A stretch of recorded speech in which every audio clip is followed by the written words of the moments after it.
Right, so set it wise, very, very good. What we're looking at with that, moving obviously with the device on your wrist there, getting your left wrist and your forearm to stay flatter. So what we're trying to do is get a nice sort of straight line across there. What you would notoriously do is bow this left wrist or flex it too much, okay? And it caused the club face to get a very twisted position. Yeah. It would take all the angle off the club face. So if your left wrist would go in like sort of this flex position here now, what that would do to the club face is point it over in that direction there. So when you then come back to the golf ball, you've now got to try and manipulate the golf club, or you end up aiming further right with your body to try and fix that.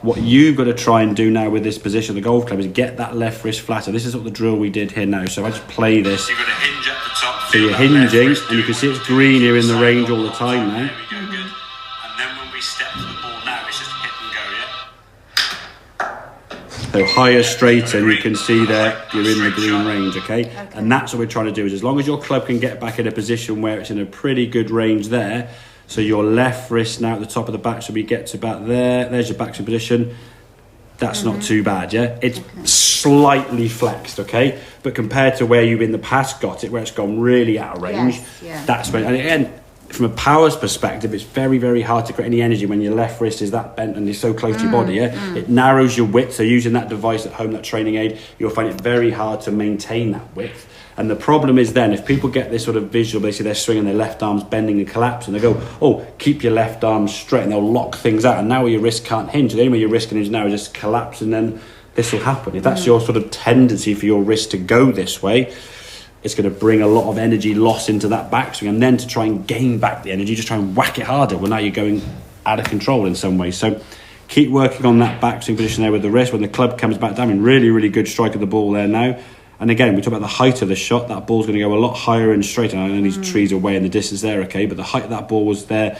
And the pleasing thing, it's gone dead straight. It's gone straight, yeah. A ball going straighter and further is nice. A ball going straighter is probably more important than going further, because if you're going further but further into the trees, it benefits nobody, yeah? No. And that's the thing. If you're hitting the ball a long way and it's off target, it's irrelevant, yeah? So you're going to work on that there. Obviously, you haven't got that device at home to practice on, but you can get the same sensation, I think, by just seeing in a mirror what the left wrist looks like. I think now your awareness of what good and bad feel like are a bit heightened, should we say. And I think if you just go back there, you can look in a mirror. You're just trying to feel that your wrist is going a little bit more into that orientation as opposed to rather than going, that's bad, that's good. Think of it in terms of, if you're not sure which way you should be trying to bend your wrist, imagine if you were going to say, put your hand on this sort of brace of, how would you push something, yeah? How would you put your hands on it? When you hold your trolley handle, if you go to your trolley handle there now and put your hands on the trolley as if you're going to hold the trolley handle, yeah?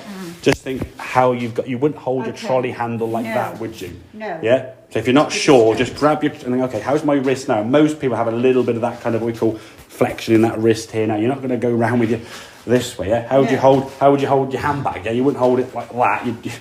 Your arm's going to hang down by your side with a little bit of this sort of angle in the wrist there, okay? So if you ever get a bit unstuck and go, what did Gareth say again? It's always having those sort of reminders and think, okay, just stand there, hold a trolley and think. You'd never push your trolley, say, with your wrist going that way. Wouldn't make any sense at all, yeah? No. So ideally flat where you want to get it, but the feeling for you now is going to be a bit more into that position as opposed to that. Make sense? Yeah, absolutely. Excellent, very, very